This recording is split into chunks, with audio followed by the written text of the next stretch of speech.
Delancey, and I am the Nutrition Communications Manager for Dairy Council of Nevada. And today I'm here with Cole Vlot. I'm Cole Vlot, and I'm the owner and operator of Smith Valley Dairy. And today we're going to take a tour of the farm, so come along with us. So how long has your family been in the dairy business? I'm the third generation. Okay. Yeah, started in Holland, and then the family moved over to America, and here we are. Okay.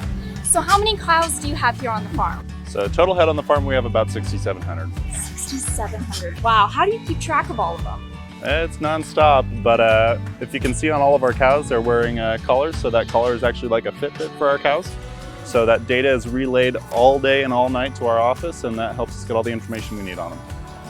So walk us through a typical day on the dairy farm. What are you doing on a daily basis? So day starts pretty early. Most of the guys get here around 4 a.m. So we start first with feeding the cows. Cows are milked around the clock, so cows are always moving from their pens over into the milk barn.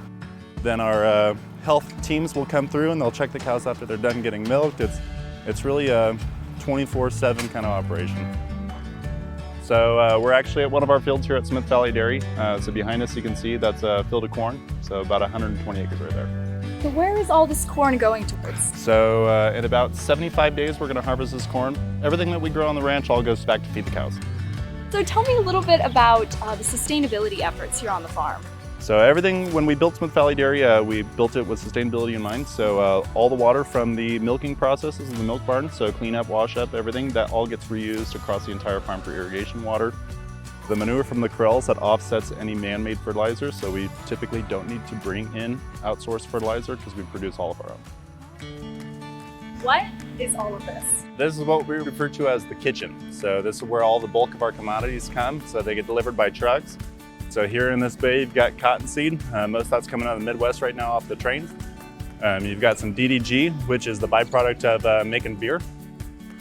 Okay, so what's going on behind us here? So behind us, you can see the construction of our methane digester.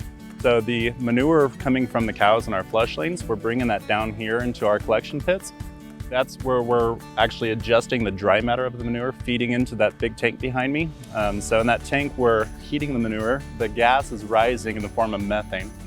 That gas is then pumped through a series of pipelines into these. So this is what we're referring to as the scrubber. So we're taking that manure gas, that methane, and we're cleaning it up to be graded natural gas. So then that's gonna go into some trucks. We're gonna pipe that over into California and then power about 3,000 homes.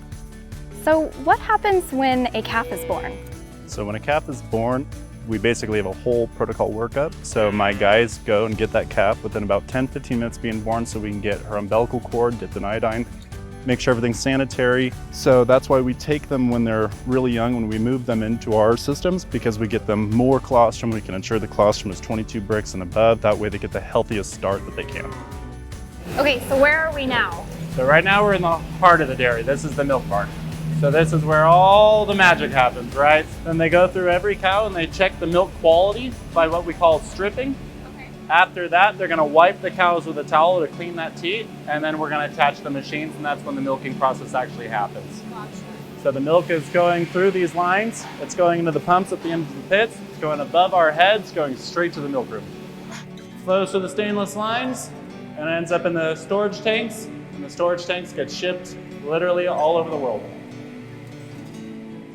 Thank you to Cole and Smith Valley Dairy for having us here today and teaching us everything there is to know about dairy farming. My name is Delancey Prince and I am with Dairy Council of Nevada, and we'll catch you in the next one. Bye guys.